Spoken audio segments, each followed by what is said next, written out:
We're live. Thank you.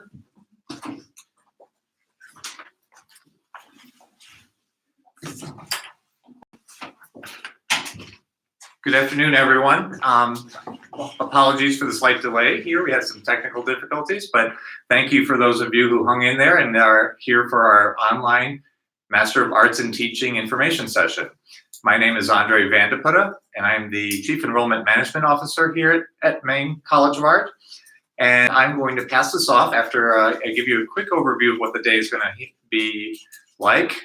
First, we will start with an overview of the program. We'll move into the curriculum itself.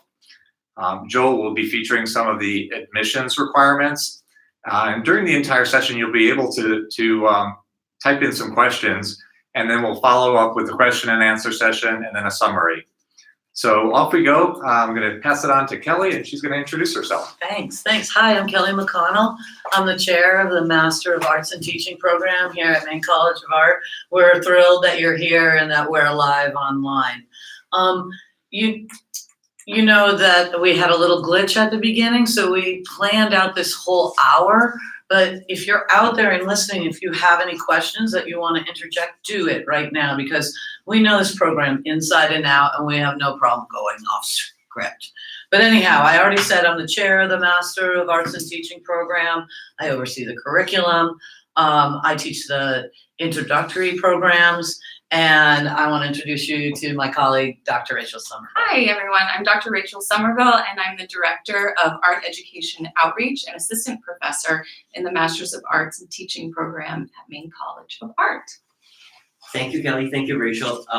Good afternoon. My name is Tsui, and I'm a graduate admissions counselor at Maine College of Art. And I will be your point of contact during your application process for the Master of Arts in Teaching program here. Joel is going to be your face of the program. He will help you through every part of this application process. We really want you to apply. We think this is the best program ever, and we're here to talk to you about the Master Arts in Teaching program. We're going to talk to you a little bit about the history of the program. We're going to talk to you about the cornerstone frameworks and our philosophy in the Master of Arts in Teaching program. We're going to talk to you about how it's studio-based, it's collaborative, it's eclectic, it's intimate and a small cohort model. It's experience-based, in other words, hands-on. It's rigorous. It's like this with teaching for career preparation. And that means that you are probably going to get a career in teaching upon graduation. So once we talk, we're going to open it up for questions and answers. And I already said, if you want to ask questions right away, go ahead and do so. If you have any questions that come up after the live broadcast, also feel free to use the comments feature in the YouTube below this video. Email us at meca.edu. So MECA.edu. Back to you, Joel. Thank you, Kelly. So I think for those who are tuning in, out of happenstance, they don't know the program at all. I guess let's begin with the question. What is the Master of Arts in Teaching program? The Master in Arts and Teaching is a 10-month rigorous all-in teacher prep program at the Maine College of Art in Portland, Maine. We don't call you students. We call you teacher candidates right from the very start. Our program is known for accepting exceptional artists and preparing you to become exceptional artist educators. All teaching programs talk about where theory and practice, we really are. We, from the very first day, are talking about theory and doing readings, and you're also working with children the first day. I also want to say that we are teaching is always done in context. So we're very much Maine-based, but we're also so expansive. In other words, if you come into the Master of Arts in Teaching program at Maine College of Art, we start you out here. But when you decide where you want to go, and we're supporting you to decide where you want to go, we can place you anywhere in the world at a Department of Defense school, for example. We've had somebody in Germany. We have an alumni who's teaching in Florence. This year, one of our teacher candidates is going as far away as Albany, New York to do his student teaching. So we're very close and also very far. Great, thank you, Kelly. So while you're here at Maine College of Art, there's so many resources, both on and off campus, that help you with your research and inform how you wish to approach maintaining an arts practice that complements your teaching practice. Along with the MAT coursework that you'll be enrolled in with Kelly and I, teacher candidates are required to take a studio course of their choosing. And so we really work with each of our teacher candidates to help them find their calling. Our graduates in 2019 all had jobs within 3 months of graduating with us. Let me just highlight that a bit. Our 2019 graduating class left Maine College of Art with their Master's of Arts in Teaching degree in hand in May, and 100% of them had jobs by September of the same year. In taking that a step further, for the last 5 years, every teacher who has graduated from our program who wanted to teach has landed a full-time teaching job. Absolutely. Let's just take a minute about that. If you want to teach, you're going to get a job. We know that our program is fully prepares people.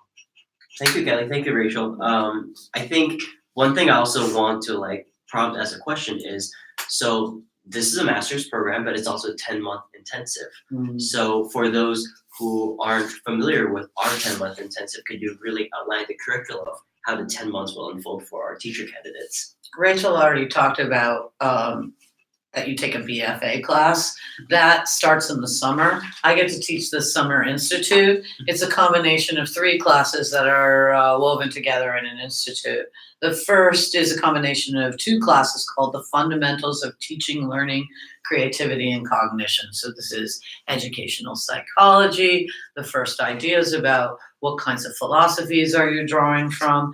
And then also at the very start, you come in as artists and you start taking a class called the Artist as Educator Experience. And that's the class, like Rachel said, where you choose a BFA class. And then right now I'm the professor of practice for that class. And what you're doing is you're keeping your own artistry alive while, you're having this really intense career and teaching full time. The teachers, you can choose. You can decide whether you wanted to go deeper into something you already know. Like, for example, we have Potter who came in and had never been able to learn glaze chemistry, for example, in her undergrad. So she went and took advanced glaze chemistry classes. I'm a painter. I probably would have wanted to take ceramics because I had never taken ceramics in my undergrad. Or we have another person who went to RISD for her undergrad as a painter. Yet she knew that she wanted to be a high school art teacher, so she went back to Painting 101 and relearned how to teach color theory and still lives. So there are all different ways that we help to support you to start out to find your own teacher voice in the summer. Okay. So the Summer Institute is extremely inspiring and transformational. In the fall, you'll be enrolled in several courses: exceptionality in art classroom, alternative settings for art education, curriculum design, development, and assessment for PK8, and high school curriculum design, development, and assessment. And again, that's for 9th through 12th graders. We can go into any of the curriculum more deeply, and Joel has all the explanations of the courses and things like that. We'd love to talk more deeply about that. Once you've done summer and fall, we know that you're ready to go into the classroom.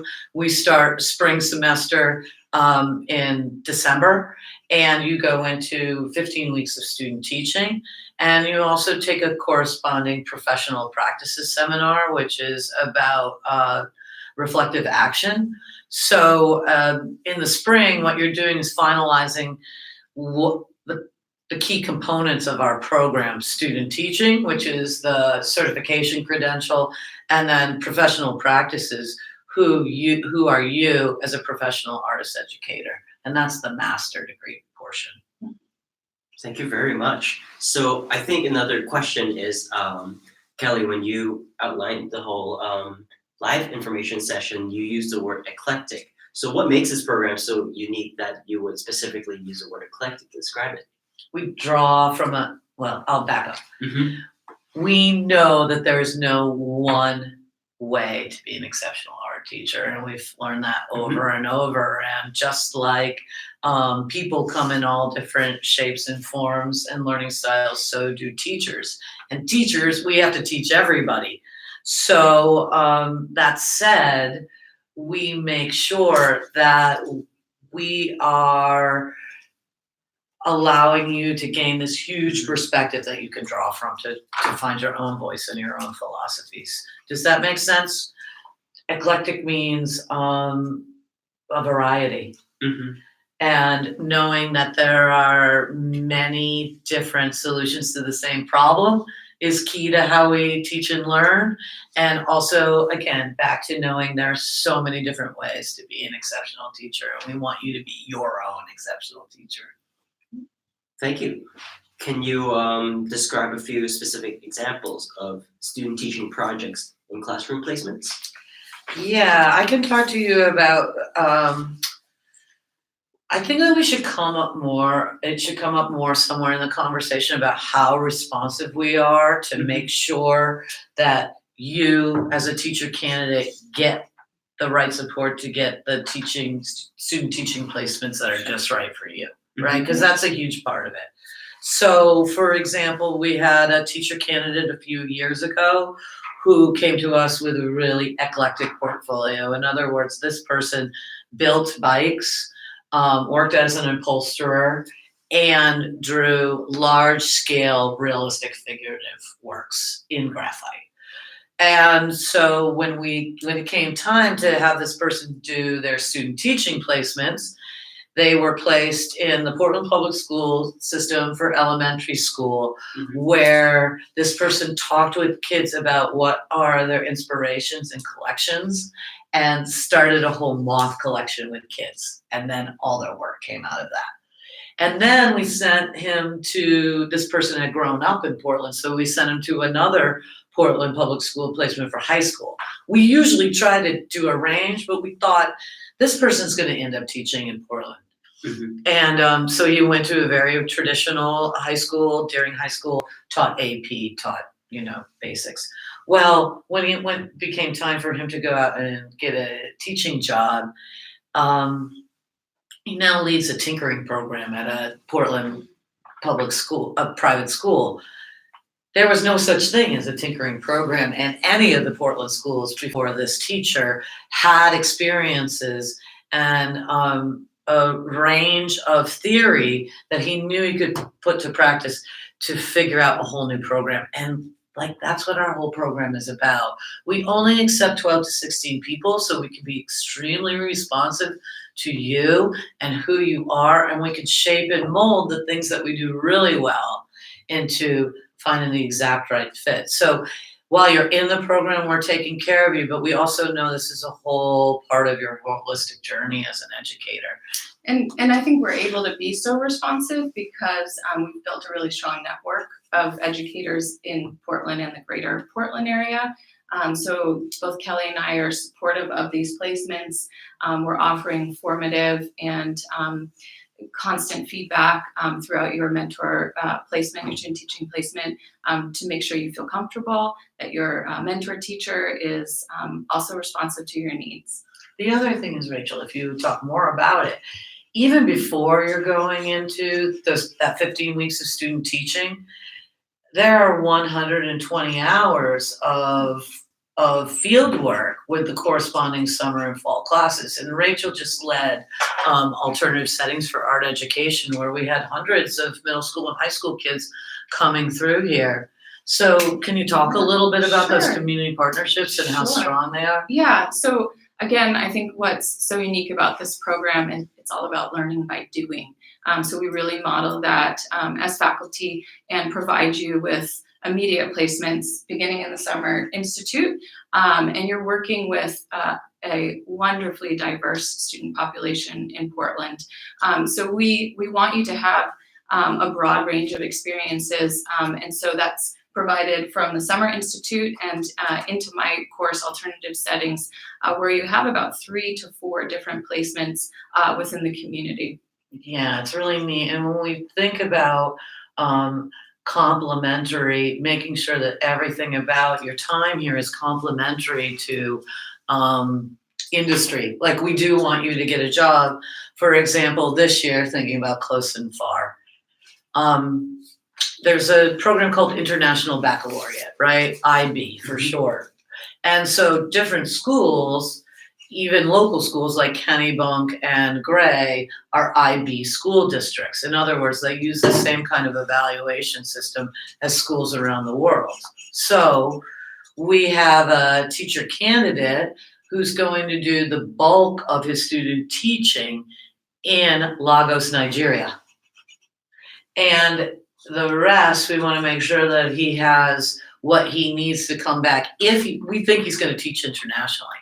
But if he so chooses to come back and teach in a public school in the United States, we have him doing the rest of his student teaching in an IB school system in Maine. So there are all sorts of things that we do in that same sort of way. I mean, Joel was going to ask me about a few specific examples of student teaching projects and placements where we have an eye to opening. We usually, I told a story about a tinkering teacher who made both placements in Portland. We rarely do that. We usually do urban, rural, urban, suburban. We try to do gender. We try all sorts of different ways to have you have a well-rounded experience. But there's another teacher who we knew that there would be job openings in a district, and we knew she'd be perfect for that district. So we made 2 student teaching placements for her with an eye to those openings. And of course, she's teaching in that. So sometimes we think of these 15 weeks of student teaching as a 15-week job interview. And also sometimes we think, how can we, like getting on the Department of Defense school list, we think about how can we make this experience something that you've never dreamed about before. Like you could go anywhere in the world, so. Thank you so much, and I think Was that too much? No, that was perfect. And the tinkering part, I think it's a great example to kind of really highlight that Maine College of Arts Master of Arts and Teaching program has the vision that we are looking for artists and teaching them how to be educators and not the other way around. And that's like a perfect example. It requires someone who have creative problem solving skills to implement these visions, right? It's really what it is, because we have teachers, I mean, we've glutted the market in Maine. That's why we know, if you're listening from outside of Maine, this is not a Maine-centric program. We know that if you are going to get a job, that you're probably going to have to go outside of Maine, because we have teachers running entire school systems, like in Kennebunk, in Greeley.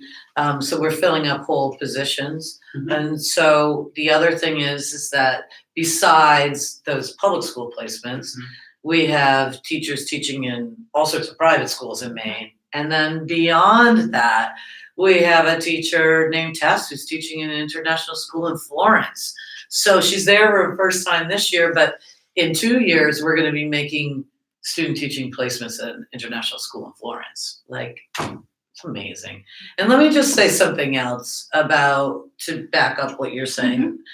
Teaching is a calling, right? So what Rachel was saying is that people often have somebody in their education that they think about, like, I can make a difference, and we picture that. Historically, those have been people who want to come back, but a lot of people who are come to our program are career change people, right? So we do get people right out of undergraduate school. There's no one typical teacher candidate for us. We have a lot of change. We have an architect who came back, and now she teaches printmaking in a charter school. We had an architect who became a children's book author who came in. Now she teaches elementary school art. We had a fashion merchandiser for an international company who would go in and do all the visual setup, who came back and now she's a middle school art teacher. We have a lot of graphic designers. Graphic designers tend to be like, there's gotta be more than sitting at the screen. And then making those beautiful lesson plans and that visual communication translates really well. We have a lot of people who are just teaching, who have been teaching artists, and they're in these classrooms and they're like, I need to know more about classroom management. And they come get the training and they go back out into the community again. And then we have people who taught for a little while and now they've gone to get their MFAs or their PhDs. So we have people doing all sorts of things. One really cool one is the person who does web design and job coaching. Right, so, sorry. I just want to add that, while we highly prepare our teacher candidates to be professional teachers, K-12 and beyond, we also want to encourage them and remind them to maintain their practice when they do become teachers. And if I may sell the job of teaching, I think it's just a wonderful way of life. To be able to give back to your community, to be a teacher, and again, to what we try to ingrain is to continue your practice. For sure, we know in our program that the ultimate preparation for being an art teacher is to be an artist oneself, right? That's just it. You have to be an art teacher, and so we're always encouraging you. And then when you're here, you're part of a community of artists, and then we train you to be able to sit at the table with all the teachers, not just the art teachers. Thank you. And I think that was a great response. And even from admissions perspective, one thing I've noticed is obviously there's not one archetype of teacher candidates. But at the same time, I'm also seeing a lot of like cross-pollination even within the program, that we have a lot of our Bachelor of Fine Art upperclassmen who begin to express interest in enrolling into the Master of Arts in Teaching program here. In fact, as a Bachelor of Fine Arts alum, I know a lot of my peers who subsequently got their Masters of Arts in Teaching at MECA. And then I also know there is a Master of Arts in Teaching alum who subsequently began her Master of Fine Arts. So there's like a lot of cross-pollination that I'm really excited to see, and I'm hoping to continue to promote that. That's one thing. That's one thing that's built over time in the program too. That you younger generation of the graduate programs, because the MFA program's been around for a long time, and the MAT, and now we have SALT. But it used to be a very BFA-centric school, right? And the BFA program was here first, but there is a lot more higher order stuff going on between the graduate programs, which is really cool. It's really neat, and we get a lot. They do stuff together socially and things like that now, which makes it more fun. So I think I'm gonna skip right ahead to this question because like I was about to ask another question, but y'all definitely like cover a lot of that basis. But I want to go back to when you outlined today's information session, Kelly. You also used the phrase experience-based learning. Can you expand a little bit more for those who are not completely aware of what experience-based learning is? If I say the term learning style, you all shake your head. Like, even if you don't have the education speak, you know that everybody learns a little bit differently. And so that's what we're all about, making sure that all those differences are embraced. And the other thing about it is it goes deeper. It's a matter of equity for us, that no matter your learning style, that that you have success in school. And here we are. We know that artists and educators have great inroads, that often our very best students are the students who are struggling in other areas of their academic. And in Rachel already said that in Portland itself, that we have a very diverse student body. We have a huge racial diversity. And that's the thing. And we have also people who are called newcomers. In other words, they arrive speaking many other languages, but maybe not English. So a lot of what we do is very basic work about humanity and communication and making sure that visual and verbal or literacy is alive and well in the schools. I went off topic when you asked that question. I think it was a good like little extension, but to my understanding, that experience-based learning is like comparable to a more hands-on experience, and especially Oh, yeah. because I know that the Master of Arts in Teaching program here is a cohort-based model, and we do try to make sure that our cohort is small and tight-knit. I think like in that regard, can you expand a little bit more? Yeah, the reason why I went off is because however those hands are on, they have to be meaningful to the person, right? So Mhm. hands-on learning means making an understanding of something concrete. So sometimes we call it authentic, like there would be a real purpose for the project. Like just last week, do you want to talk about what some of the ICA work about inventing drawing materials and Oh, yeah. does that make sense? Yeah, so an example of kind of modeling this hands-on learning method, we had a teacher candidate develop just a beautiful lesson that was very much inspired by the maker movement. So we were working with the Institute of Contemporary Art here at Maine College of Art around an exhibit called Design Inquiry. And the teacher candidate created this lesson. Students had to invent their own drawing tools, and the sky was the limit. And so they created inventions collaboratively, and then developed actual prototypes in the classroom. The flow of that classroom, so he was teaching probably, I think it was ninth and 10th graders. Students were all engaged. It was a beautiful, beautiful thing to watch. And so what he did talk about theory and hands-on learning, he was literally showing the design inquiry framework and having the kids cognitively work that entire framework as they were making these things. And then, so everything has a purpose. And then I also just wanted to add, in terms of the cohort models Joe mentioned, you're not receiving feedback from Kelly and I all the time at all. You're receiving feedback from your peers. And there is this beautiful circle and bond that develops in this 10 months. And I think it's really important to understand that we're teaching each other. So it's constant reflective practice. Playing off of what you're saying, we recognize that we're all adults in the program. And so when we think about choosing our cohort, we are choosing an eclectic mix of people. So for example, this year in our class, we have a printmaker, we have 2 graphic designers, we have a painter, we have somebody who makes handmade puppets. In the Summer Institute, knowing that, when you're a K-12 teacher, you have to teach everything. Our discipline is so vast, you can't know everything. But we can have a cohort of 12 or 16 artists who do in fact know everything. So right in the summer, they're teaching each other.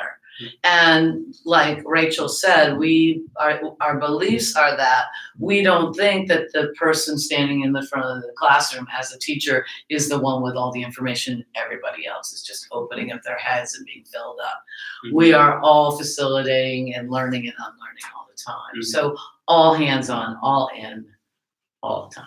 I think that's brilliant because your teacher candidates are teachers at all times in the 10-month program. So that's and so are we. When Rachel's talking about this, we are doing it the same way, and we're really modeling what it is to be a facilitator, on all those levels at all times.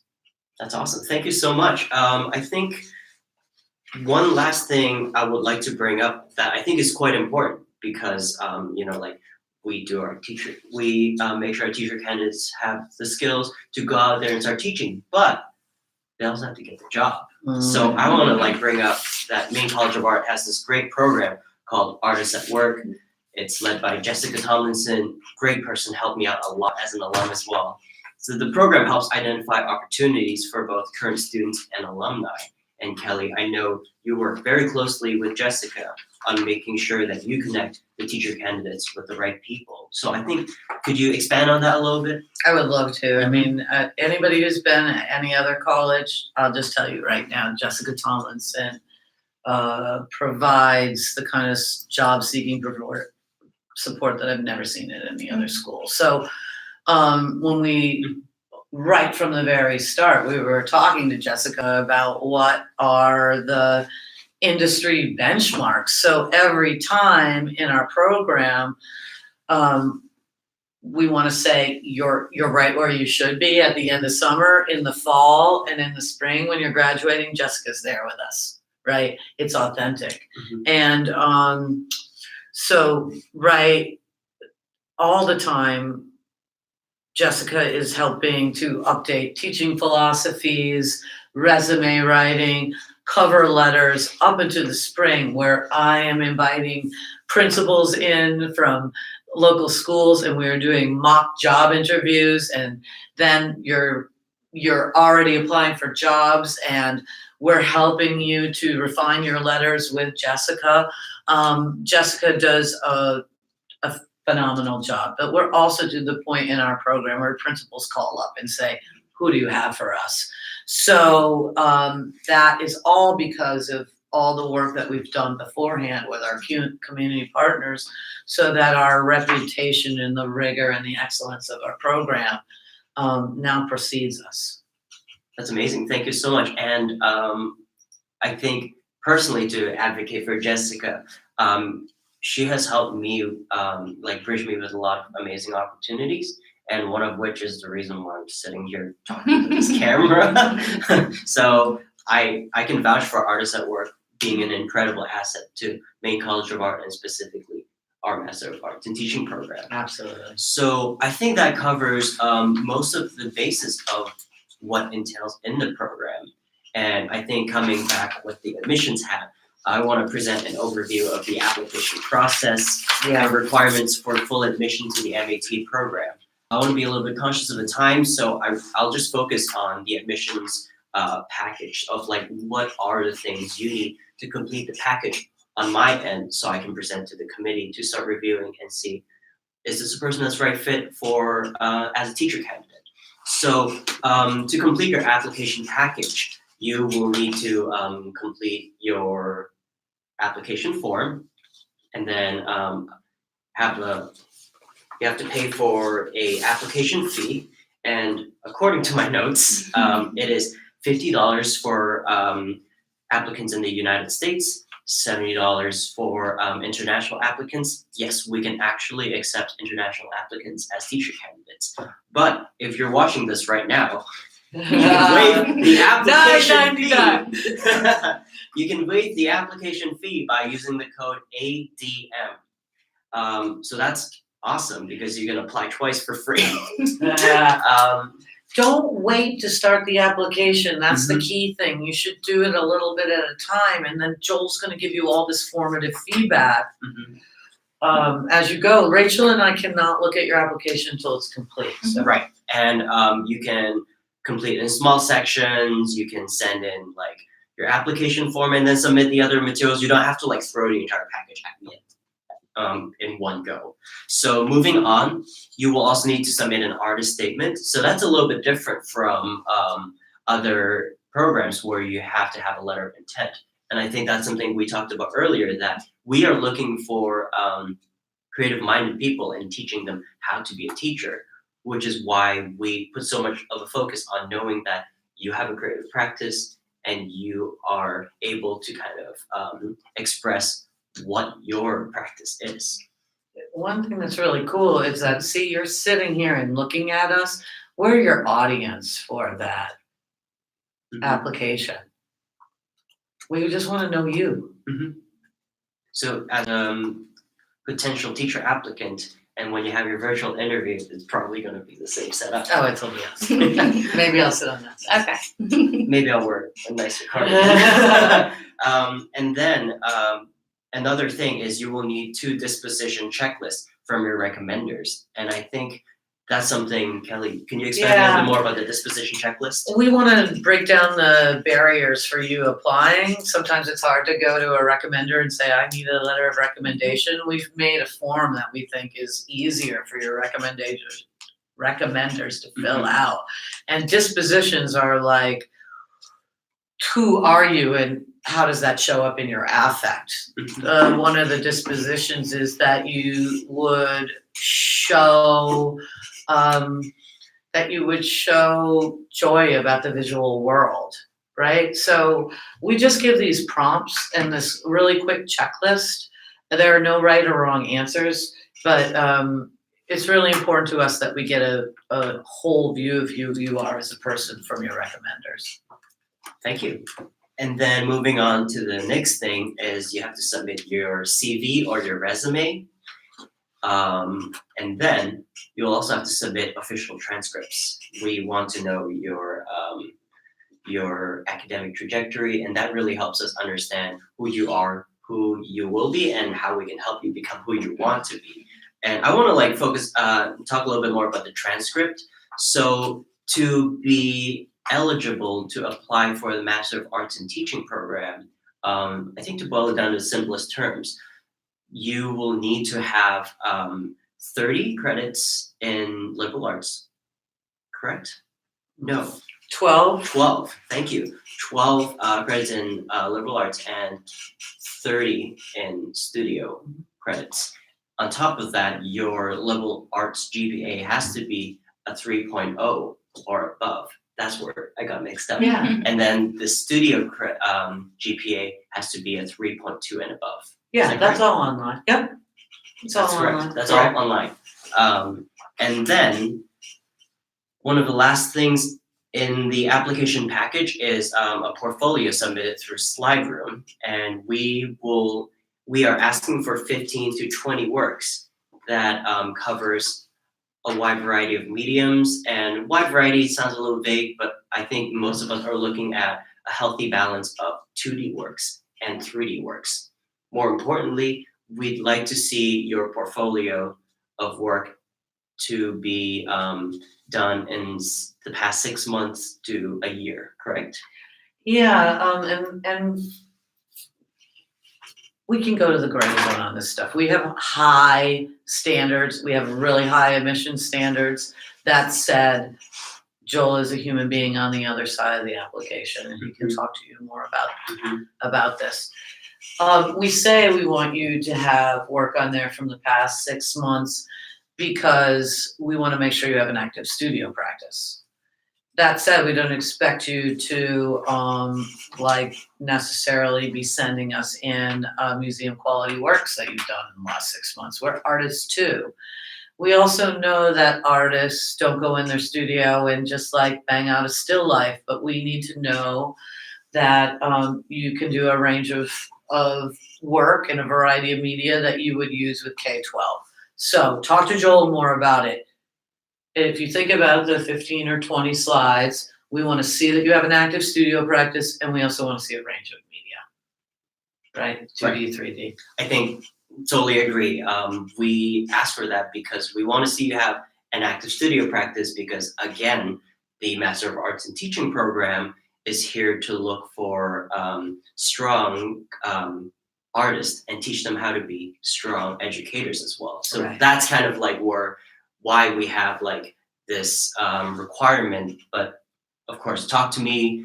A lot of folks who apply are maybe 2D oriented artists, but have some 3D experience through their undergraduate degree, and that include it, right? Include those figure drawings, include the clay that you did, include that even if it's older than 6 months.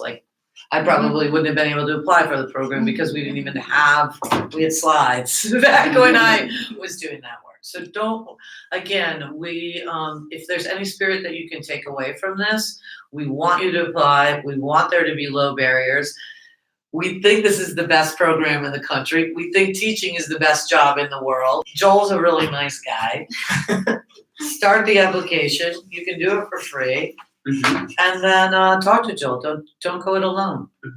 And I think one last thing I want to kind of highlight in this information session about the application process is the deadlines. Deadlines are super important, Yeah. especially as educators. Professionals have deadlines. Yeah, so our deadline is February 20, but we have a rolling admission as space permits through June 1st. Yeah, the thing about it is that we've already had one priority deadline.